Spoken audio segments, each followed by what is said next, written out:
Hello, my name is Chris if you didn't already know, and welcome to my show SmegChris Review. Before I get started with a movie review, I want to talk about the return of Doctor Who. For years I've been moaning about Stephen Moffat killing off the show and that he should go. Turns out I was right. For not only do we have a new Doctor, we have new head writers and producers, and suddenly it's great again. No convoluted plot lines that have you scratching your head, just straightforward ones that you can easily follow and enjoy. There are new companions that aren't annoying like Clara was, and are very interesting. And of course, Jodie Whittaker as the new Doctor. She is fantastic. I love her take on the character. Strong, bold, inquisitive and funny. We've only had 3 episodes so far and I'm already loving it more than I have done in the past 7 years. It actually feels as fresh as it did when it came back in 2005. I can't wait to see what they do next. I just hope Jodie Whittaker stays on for a while. She is awesome. Now onto my review of a movie that's no longer at the cinema. The Predator. The thing is, I saw it just before I jetted off to California and I'm only just getting around to reviewing it now. Sorry. Okay, quick history lesson. When I saw the original Predator for the first time, I wasn't impressed. Not really sure why. Then I saw Predator 2 and I loved it. I know, everyone else didn't. But it did make me try the original again and I enjoyed it the second time around. For a long time I waited for a sequel and we sort of got one with Alien vs Predator. I did like the film, but I'm more of a Predator fan than Alien. The sequel to that was awful, so the less said the better. Then came Predators. I liked it. To a point. Then came the rumour that one of my favourite filmmakers, Shane Black, was making a new one. Needless to say, I got excited. And to be perfectly honest, he didn't disappoint.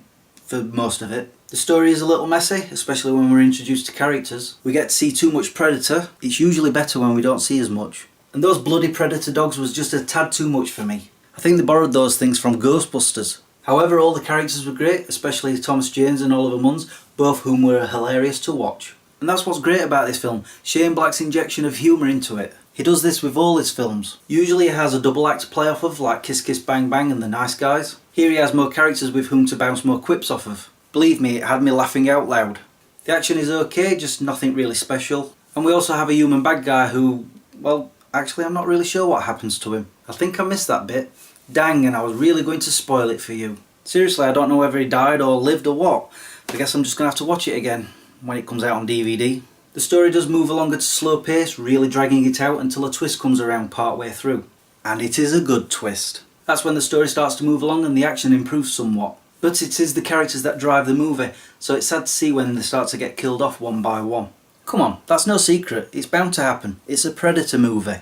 But then there's the end. I'm not going to spoil it for you, but just know that I thought the ending was a bit of a cop-out. The sort of what's going to happen next. It was like Shane Black had just watched a bunch of Paul Anderson films and decided to do the same. It wasn't needed. He should have saved that for the next one, which I'm sure will come around eventually. After all that, I can honestly say that I enjoyed the movie.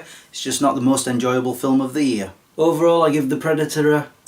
at least it satisfied my Predator need. Well, that's it for this episode, so I shall say thank you for watching and subscribing if you have, and liking this video if you did. Until the next time, peace out.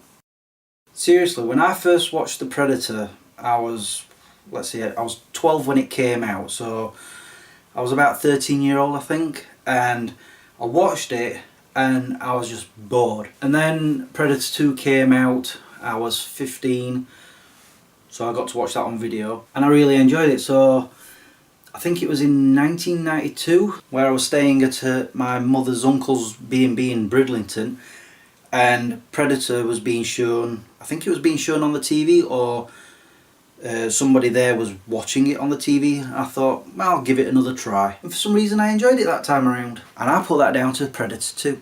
You know what would be nice for a Predator sequel is if somebody from either Predator or Predator 2 showed up in it. I doubt it'll ever happen though.